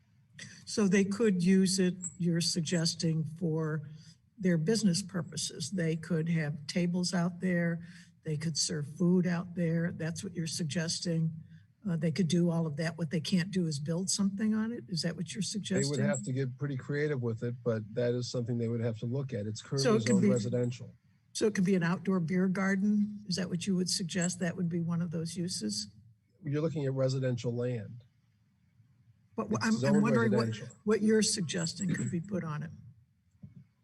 If they had a passive walking area and they own it, and somebody were able to walk through under the city's code of ordinances, the liquor code, the zoning ordinance, and sip wine and look at sunflowers that are growing, or, you know, whatever else they might put out there that doesn't involve a structure or a building. That's something that is available to them if it complies with all the ordinances of the city. So you are suggesting it could be used to supplement their regular business. They could conduct business on that as long as they didn't build a structure. Right, it could also be open space in relation to their business, depending on what they needed. I understand that, but okay, thank you. And I'm sorry to have interrupted you, Commissioner Burns. I just was curious about that. No, that's very valuable. Now I have a few questions that are motivated by hearing the presentation of Mr. Daniel, but I think these are clarifications I need from staff, if I can ask those now. So there was one illustration in the PowerPoint we just saw that showed setback issues. And what I read in our code is off-street parking spaces may be located in any yard except the required front yard or corner side yard in a residential or industrial district. So since these are in residential districts, is the required front yard for both the north lot and the south lot, would it be correctly interpreted to be, as Mr. Daniel portrayed, that because more than 40% of the adjoining lots are more than 25 feet set back, that you would take the average of those for the proper setback for the required front yard? Does that make sense? Eileen, if I could ask that. So the way we interpret the code, we do not interpret the code that a parking lot is a structure. And in the past, when we have had parking lots in residential districts, any of our schools or churches, we have not used the average setback where we calculate the structures more than 40%. We use the straight zoning setback for that particular district. So in this case, the setback would be 25 feet. I just want to suggest that there are a few other zoning issues that were brought up in the PowerPoint, and I'd be happy to put together a memo for the commission for the next meeting, responding to all of those with the appropriate sections of the code. Thank you, Eileen. I think we would greatly appreciate that. So if you can do that, and that will be made available to everybody. So it will not just be to us, but petitioner and the public can see that as well. Great, thank you. So if I could, there's a couple more then that you could add, Eileen, to that list. One would be on lot coverage. The Mr. Daniel indicated that the lot coverage maximums were being exceeded by these parking lots. And he used the building coverage of 30%, 40% for R4. And this also brings us to the question of what is a structure. And in this case, is a surface parking lot a structure? And it looks like the definition of structure in our code are mostly things that have vertical elements, either for structural support or like a fence. It is the vertical element. So, but to get back to the basic question, is a parking lot considered a structure for the 30% ratio application? Or would the building codes 50, 55, and 60% lot coverage for impervious come into play? I think that's all my questions. Okay, thank you very much. Questions from other commissioners? I'm looking.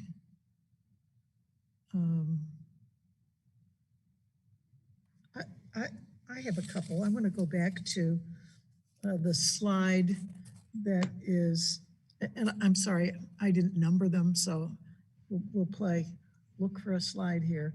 comes right after Dixon versus the City of Monticello, section 22.242A3A location. I'm working on it. Sorry about that. I'm sorry, right. That's one right after that. I just want to clarify if I understood you correctly.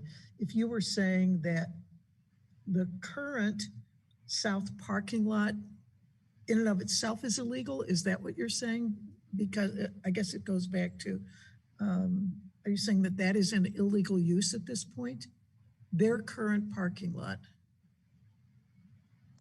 I want to make sure if I heard you correctly on that one. Their current parking lot is not in the residential district. Okay, so it is not illegal from your perspective. From what I understand, there, other than the property maintenance stuff and changes that may have occurred to a non-conforming use, it's not illegal. It's the proposed one that we're dealing with on this slide. Okay, so you're not talking about the current one. Okay, thank you. And you know, as you were passing through those slides, thank you. I just had another question that I was concerned about as well, which is, are you also representing Wild Meadows Trace? I know you were doing some suggesting of stuff that they could do, but are you also representing them in this matter? For zoning and planning purposes, yes. They've got an interest in the Elmhurst Neighbors United organization as members and supporters. So to the extent that this review is at issue, I'm representing them. When it comes to advancing their private property interests or their associational rights or interests in what may have been turned over in the way of rights from the developer, I am not representing them on that. It's for the zoning hearing. Got it.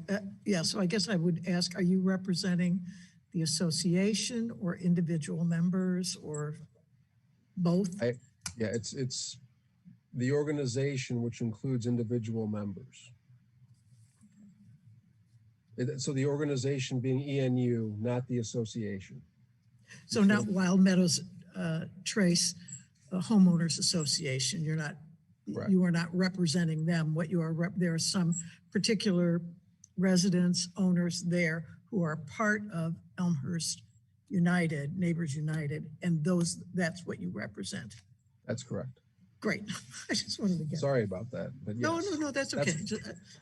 If I am confused, others might be confused with that one as well. I also want to talk about the Tom Bortchert report, and let me just say I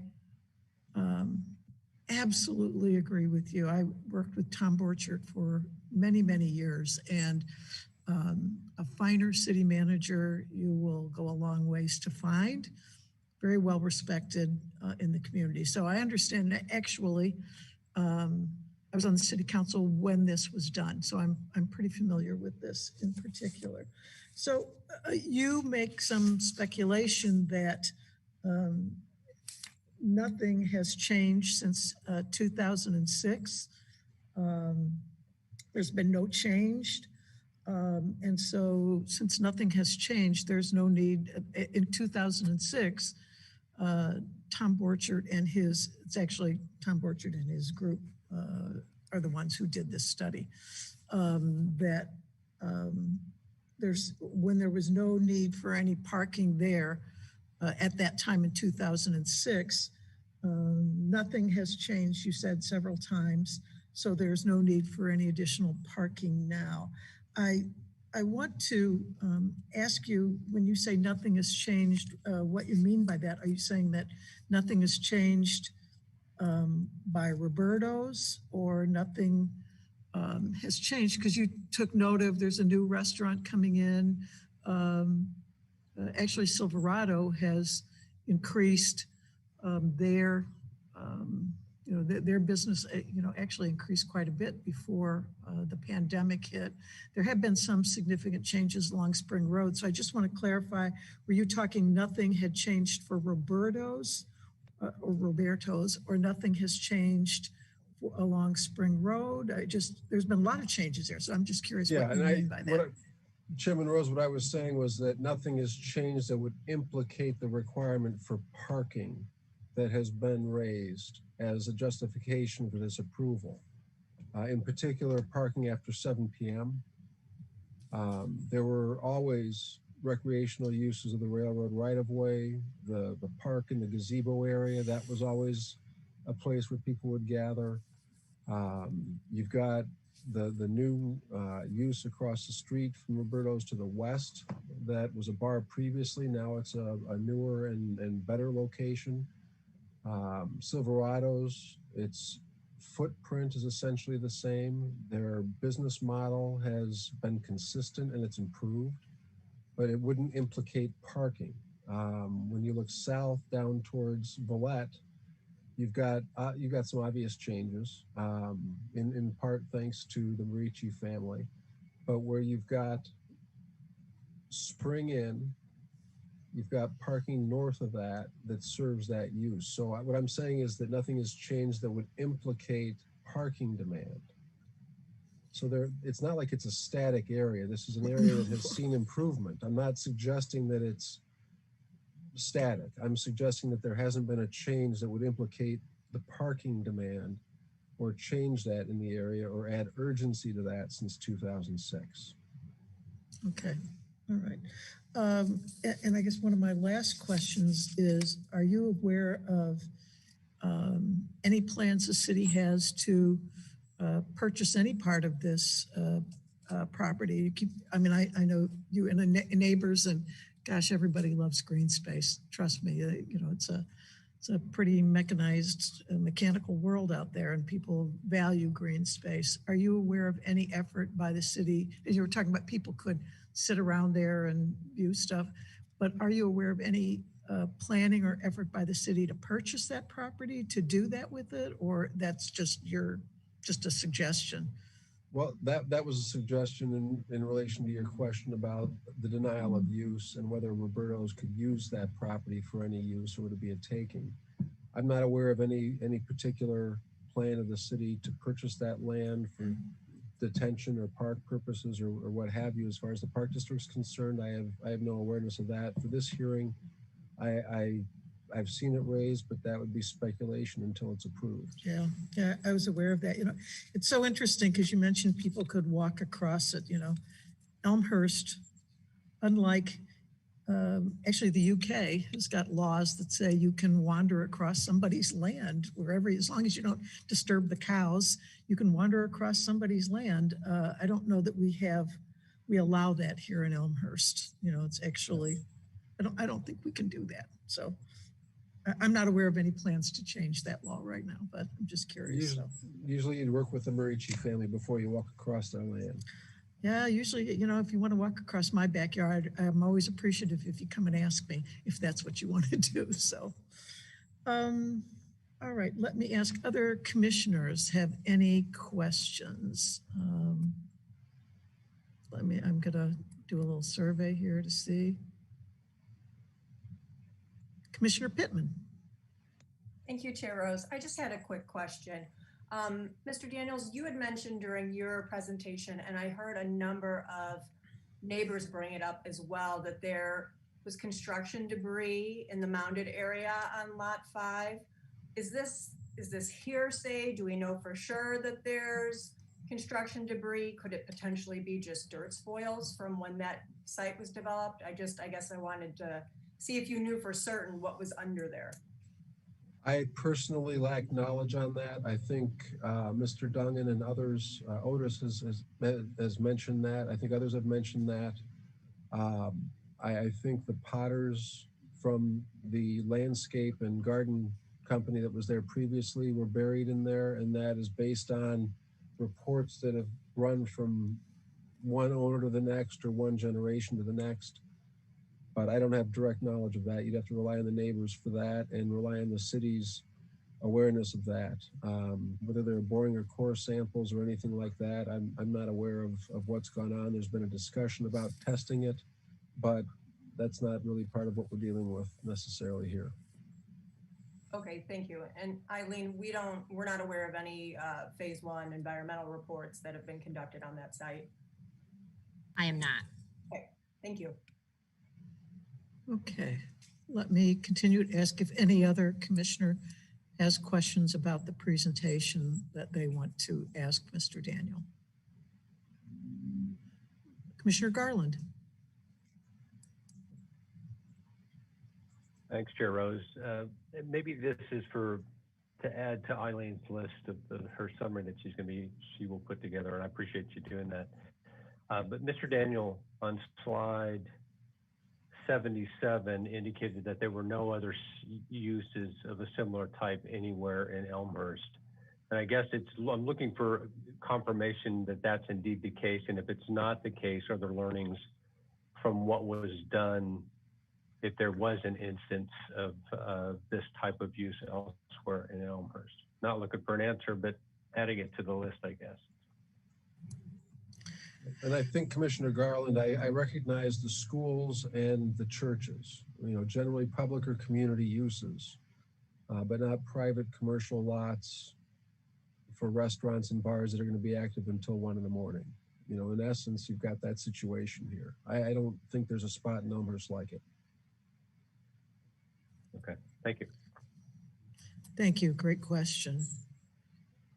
Any other commissioner have a question or want clarification on any part of this very detailed presentation? I'm just looking to see if anyone else has.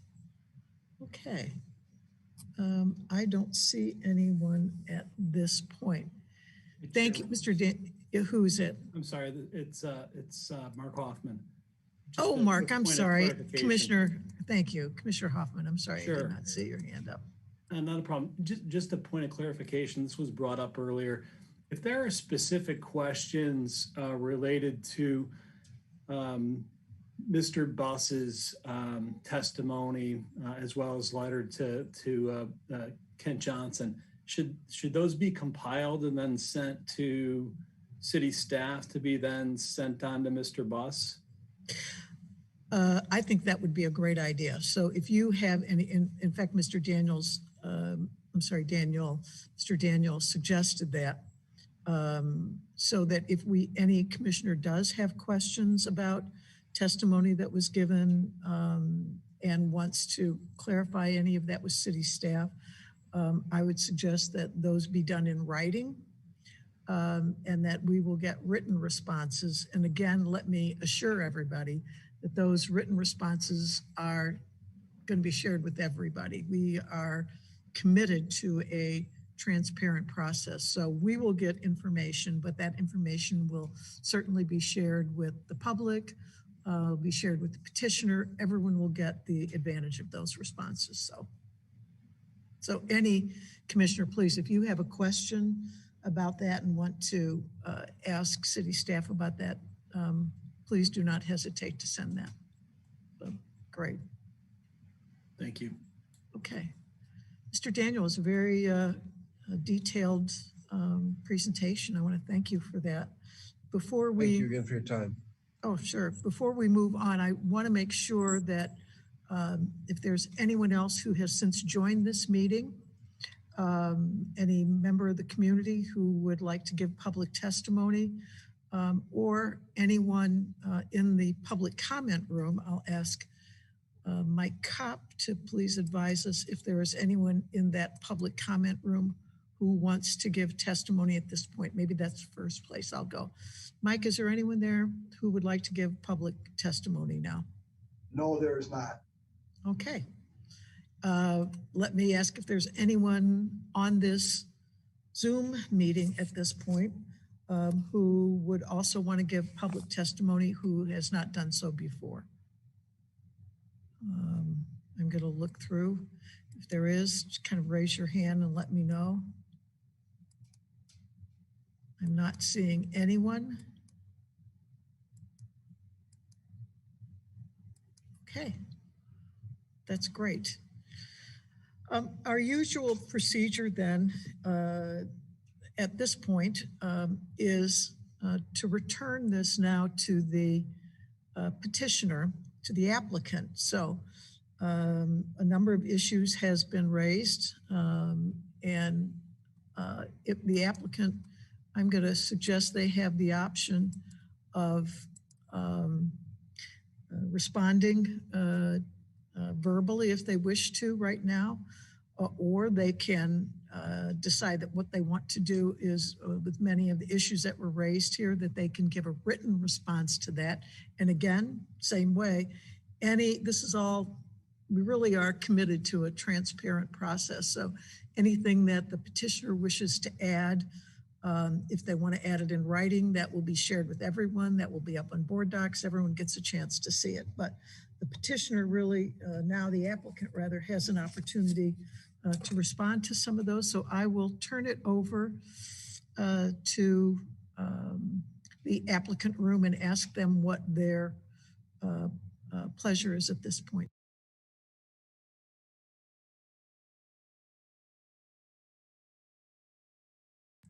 You need to unmute.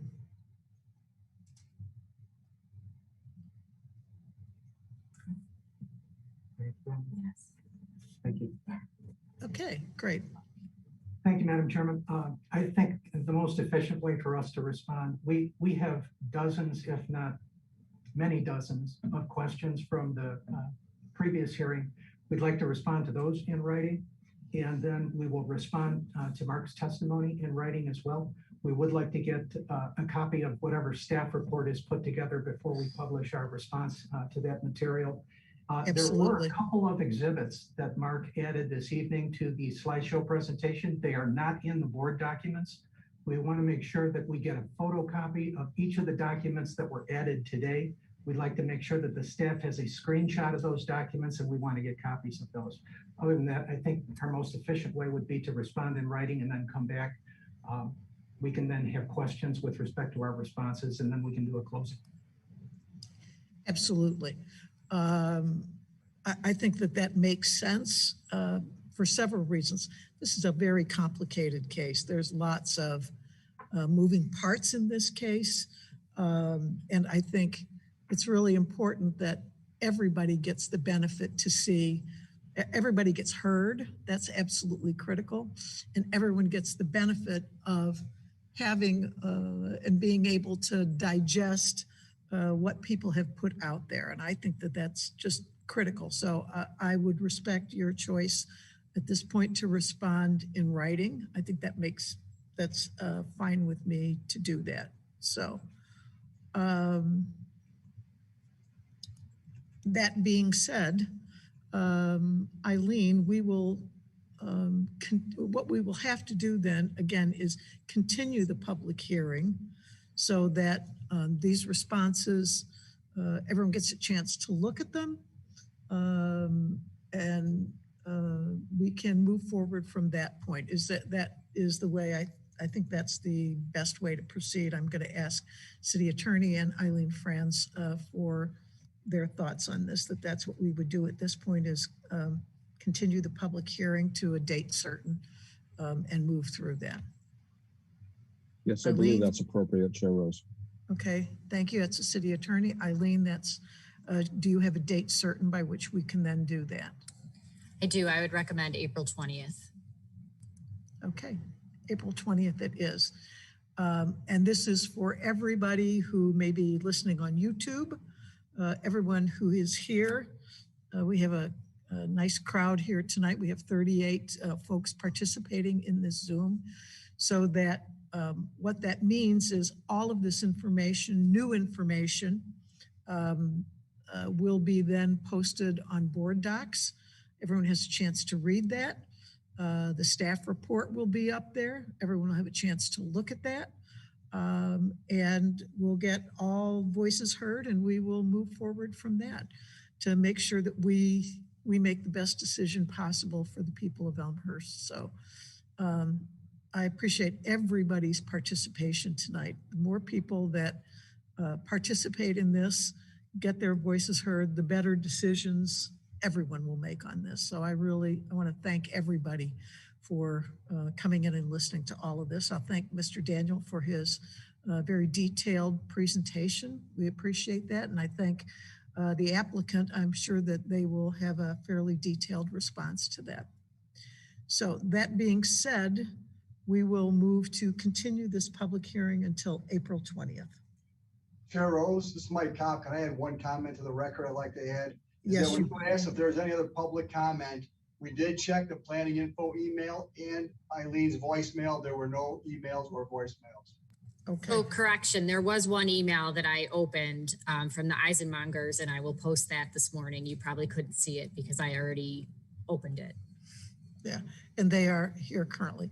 And just so everyone knows, thank you, Mike, for letting us know that. But I'll also note people will also have an opportunity at that point, because we're continuing the public hearing. If there's someone who's watching this on YouTube and said, geez, I got a question and I want to ask that, or I want to make a comment, they'll be able to do that. Let me move to Ms. Orth. You have a comment you wish to make? It was just a clarifying question. What basically Sure. The next meeting is the April 20th.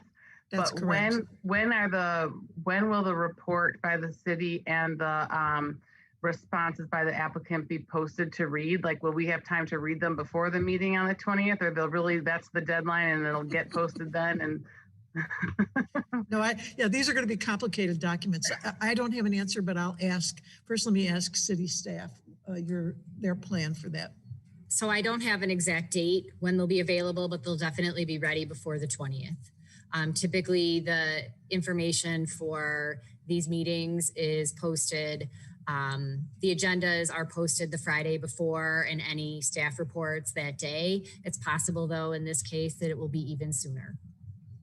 Okay, that's great, right? Because it's complicated. Let me ask the applicant your schedule for some written responses.